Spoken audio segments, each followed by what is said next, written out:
Hello, my name is James Okon.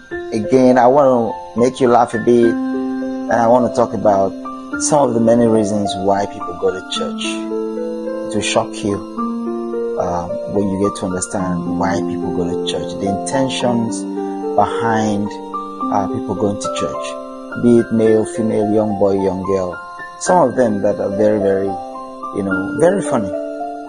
When we were growing up in our churches back in the day, as a child, we only had benches to sit upon, like wooden benches. And sometimes when you try to stand up, your cloth or your pants or your dress or whatever would have been stuck up to the bench, a broken part of the bench, and then it's ripped off.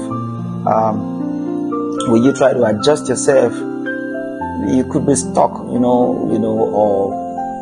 poked by broken parts of these benches. And then over time, remember that in our churches back then, we had a lot of windows in the church, a lot of doors, so a lot of exits and a lot of open windows for ventilations and all of that. And then gradually, churches metamorphosed into churches that will have, those plastic seats, but with metal legs, plastic seating, but with iron legs, so to say. Those are really, really firm. Way better than benches, because benches could break on you if you had people with some heavy weight sit on it. It could collapse while you're on top of it and you could get injured. But with these metal or iron legs with plastic sitting and plastic rest, it was a lot more comfortable. And people started gravitating towards that church. Oh, that church, they have nice seats too. We can sit very well and comfortable. And then suddenly, churches now started moving into those white plastic chairs, and it was really, really fun. So when you go to church, people were happy to get chairs stacked up and help to just move them around and arrange them and sit down. You have your arm rest, only you could rest your back, way better than the other metal legs with plastic sitting, way better than the benches.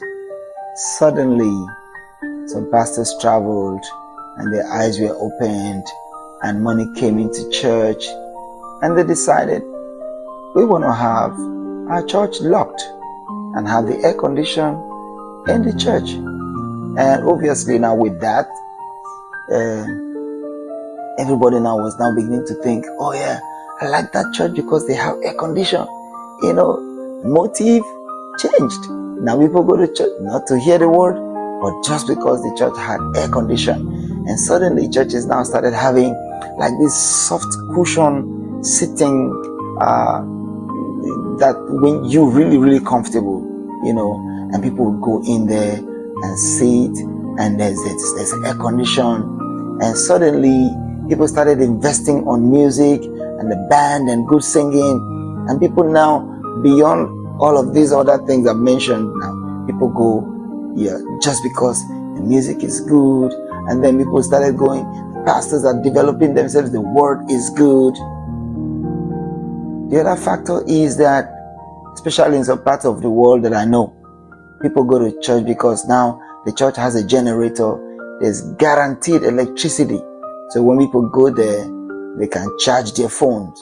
But listen, the downside of all of this is, with power to charge your phone, with social media and with the internet right now, with the cushion chairs, with the air conditions in the church, a lot of people go to church to sleep, just rest. And the main thing that should take us to church, we're not even paying attention. We're not paying attention. So after we jump and dance and shout, we sit down and put our arm on our shoulder or hand on and we just sleep. So the next time you go to church, ask yourself, why am I going to church? What is my motive? Because a lot of us go to church and we pray, we do all of these things, but the blessings are not coming. Check yourself. What is the motive? Are you going because the chairs are okay to sit? Are you going because the pastor preaches good? Are you going because you want to hear the word? Are you going because the music is good and the musicians are playing really good? The worship is terrific. Are you going because there's electricity and there's air condition? Or are you going because there's a lovely, beautiful chick that needs to see you? There's a guy that you're eyeing. If your motive is wrong, the blessings will run. If your motive is wrong, the blessings will run. Let's go to God. Let's go to church because we want to serve God. We want to love God. We want to fellowship and we want to worship Him. God bless you. Please follow, like, and subscribe. God bless you.